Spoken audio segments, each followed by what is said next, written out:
Let's take a quick moment to talk about the import session data feature from within Pro Tools. So we navigate to a session, we have the ability to import tracks, source tracks, we can bring them in as new tracks, or we can map them to destination tracks within our current song or session. Media options, we can choose how we want Pro Tools to handle this. Do we want to bring these files into our new session, or do we want to reference the files? And then things like, for example, tempo, time signature, markers, and then track data. Do we want to bring in our different playlists, things like that, plugin settings, all of the above. I don't think I need to explain how useful this feature is to anybody who's ever used this. So let's hop over to Studio One, and we're going to take a look at the Studio One equivalent. So in Studio One, this is something that's called import song data. Now it's very similar in that we are basically going to navigate over to our folder where we have any song from Studio One. Now let's talk about the use cases. When we talk about import song data, things like, for example, if you wanted to import a vocal tracking template or a tracking template in general, if you're a studio that likes to work with recording live bands off the floor, you tend to do similar types of work. You tend to work the same way in terms of the tracks that you have set up for your drums. Maybe you have all of your inputs set from your control room, or rather from your live room. They're going to certain preamps that you have set up, and everything's named and colored accordingly.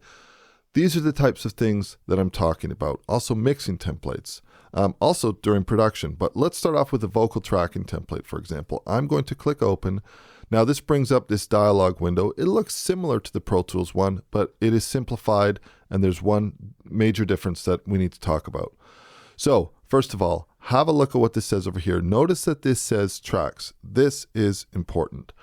I've said this before, and I'm going to say it again. Let's go to Preferences, Advanced, and Automation. If you're a Pro Tools user and you're used to things working a certain way and you use the import session data feature in Pro Tools, you definitely need this preference enabled. Automatically create automation tracks for channels. Because if we go to our import song data menu option over here, this is something that goes by tracks. Now, as we know, we can create an automation track that's linked to a channel. So if you don't have that option enabled and you have effects returns or bus channels that exist in your console, you are not going to see them as an option here to be able to import. So you can see over here, we have effects, and we have all these bus channels. They are seen in my tracks, in my arrange window, because I have that preference enabled. That's the last time I'm going to bring that up, but it is super important. Now, in terms of what we see at the very top, tempo and time signature and marker and arranger. I want to point out also, if you're using the chord track, that this will show up there as well. If you don't have an arranger track in the song you're importing from, you're not going to see this, but these are three of our global tracks. Now, when we choose these options, sometimes I will create stems. I will export stems out of a song, and then I will want to create a new song that I can send to another Studio One user to do some additional production on. But I don't want to clog up their system with 20 stems. I might break things out to something very simple, a set of 4 stems maybe, and I will also make sure that my tempo track and my markers and my arranger track are relevant. I will create a brand new session, and I will import just these 3 and then maybe 4 stems, and I will create a new song that I actually send to them to work out of. This is a really big option. Now, when we talk about these, though, they are events. Even though they're not seen as like an audio clip or a MIDI region or something, or a MIDI clip, these are events. So in order for these to come across, you make sure that the events option is selected. You have to. Now, if you wanted to bring in, for example, everything else, it's very easy. We can drag across. In fact, we can click, hold, and drag any one of these to just select all of them. So I'm going to bring in everything in my vocal tracking template. Layers. Sometimes I bring layers in, sometimes I don't. Let's say I'm working on a production or a tracking session, and I've done all my editing, and I've made all my comps, and I know that everything that exists on the top layer is I'm committed to, and that's perfectly fine. In those cases, I will deselect layers, especially if I'm working at 96K and there's a high track count, because this will basically give me a cleaner session that I can go and start mixing. Automation, this is pretty self-explanatory. Media options, again, we have the ability to copy files to song folder. It's your choice. If you want to create a brand new session where it's all self-contained, copy them over. Sometimes in specific cases, this being one of them, where I'm using this feature, I will choose to not copy the files to the song folder because I'm just going to reference them from an external location. Keep in mind though, if you move those files, that if you try to open up that same song, you might have problems. So just something to keep in mind. Now, in terms of console options, these are all self-explanatory: volume and pan, inserts, and sends. What I will say is this: even if it's a static volume thing, not necessarily just automation, but let's say that you have some console settings in your vocal tracking template where you have some basic level set. Maybe your backgrounds are pulled down. One thing I have set by default is anytime I bring in a 2 mix, that is always set to like -10 or -15 because they're always too loud and I want to give myself headroom. Instruments, this is self-explanatory. If you're bringing in instruments from another track and you want them to come into your current song, that needs to be enabled. So with all these set as is, like here, we can enable this because I don't think there's any actual audio clips or audio events in the song I'm importing from. We'll click OK. Now this is going to rebuild the whole entire tracking template into my current song. As you can see over here, all the main things that we would expect to happen are going to happen. We're going to have our colors, any panning, any level things. Let's just close this for a moment and let me open up my notes. I don't have any notes in my tracking template, but if I did, they would be there. And I'm going to open up my channel trims. Okay. So as you can see over here, my 2 mix, this is something I was mentioning. It's always pulled down because it's always too loud. Then I have a folder for if I get brought stems or track outs instead of a 2 mix and I'm doing vocal tracking. I have a folder. These are both the same color. Everything is routed to the main outs. You can set an input if in your song that you're importing from, and if the IO session matches and they were created in the same version of Studio One, those will come in. But generally speaking, I'm not sure what I'm going to be doing for the vocalist. So I could be using any one of my preamps here, or I could also be going through some outboard processing in terms of my analog gear. But let's say I settle on something, I could easily choose all of these and say like, okay, I want to use my 1176A, which is my top one, or I want to use my LA2A or something like that. Or maybe I'm going through my ADL 700 into an 1176, into an LA2A, into a Pultec, and that's all happening on my patch bay. Then I might want to use the input of the Pultec.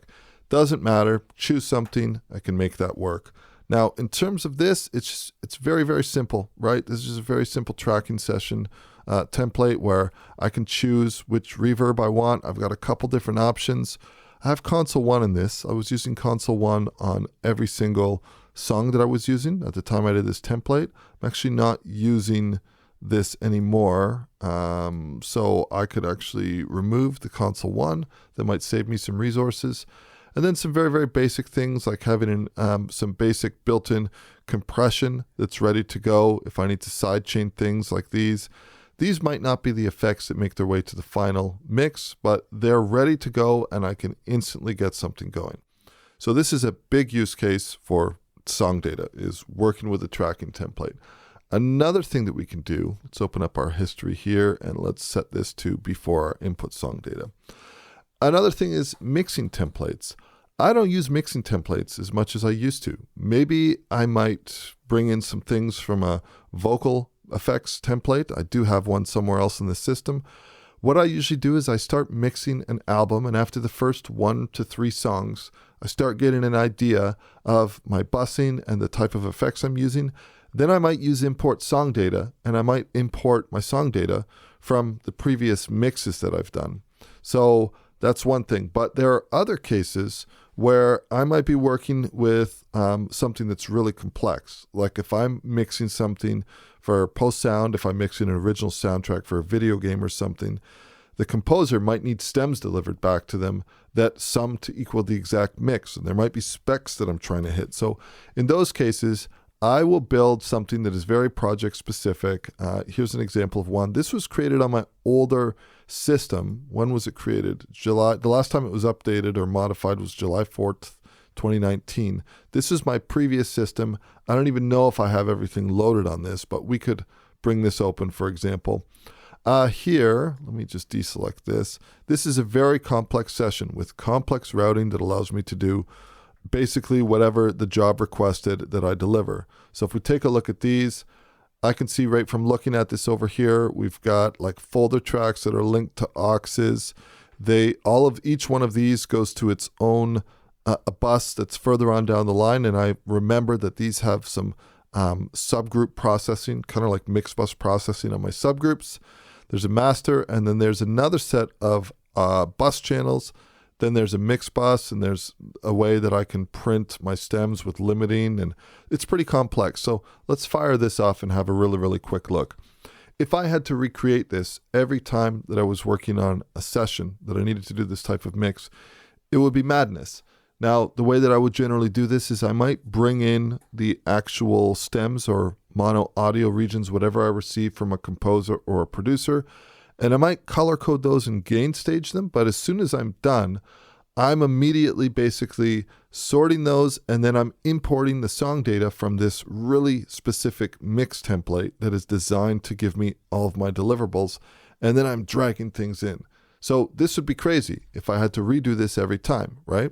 You can see over here, like I said, if I open up my console and we look at the console options, if we bring in everything that I'm using for this, there's a lot, you know what I mean?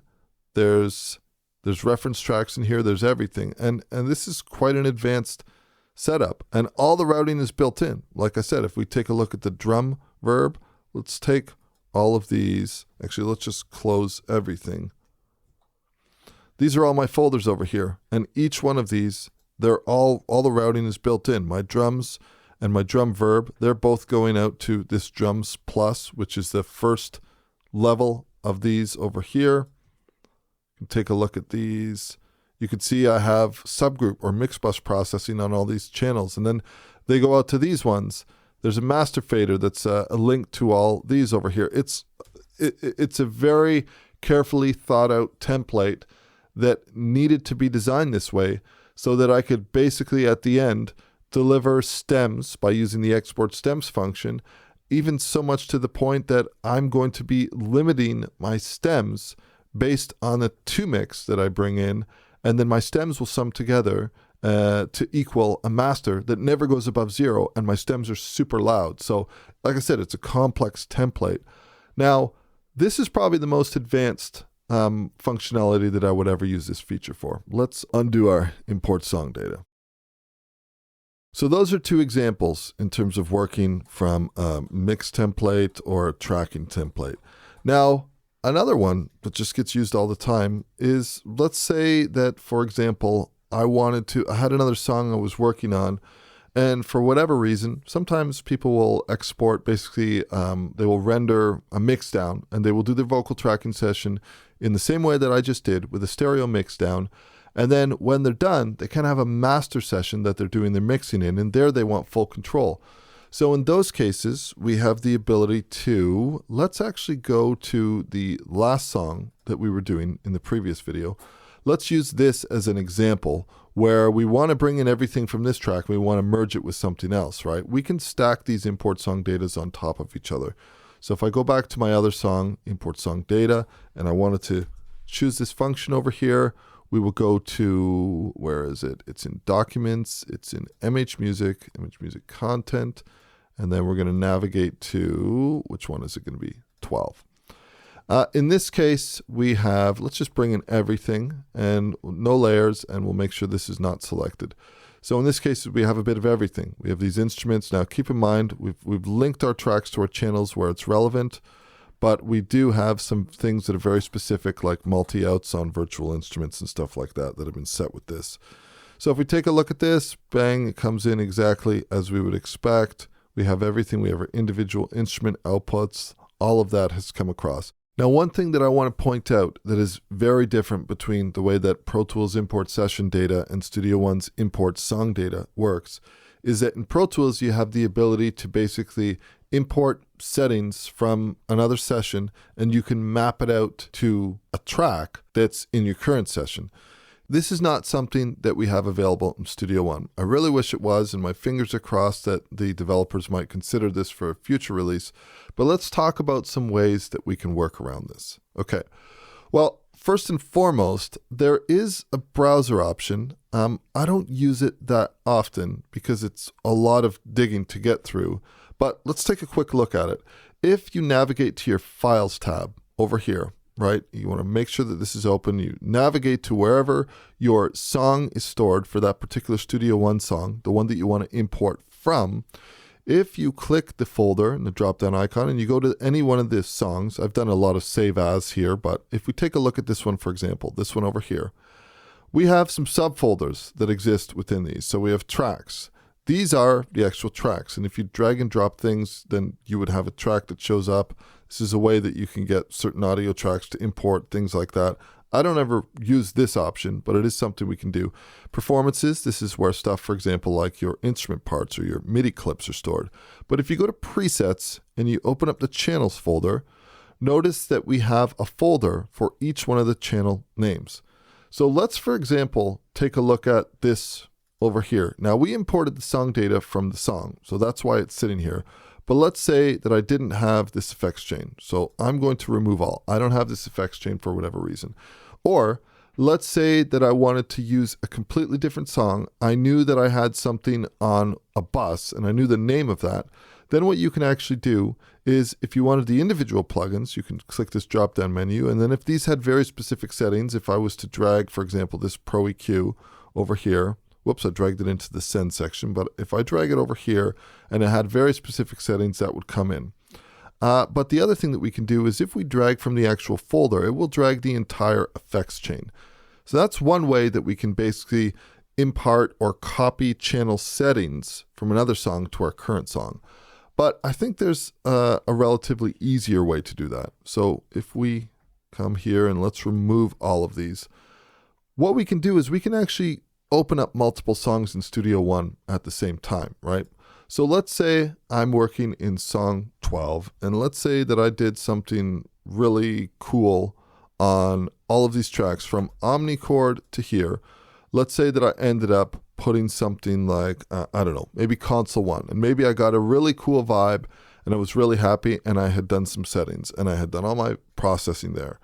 If you wanted to take channel settings from one song and copy them to the other song, and you're used to doing that in Pro Tools by simply going to import session data and choosing the tracks from the other song and then mapping them out to the tracks that you want, and then basically saying, I want to bring in all the plugin settings from Pro Tools into my current song.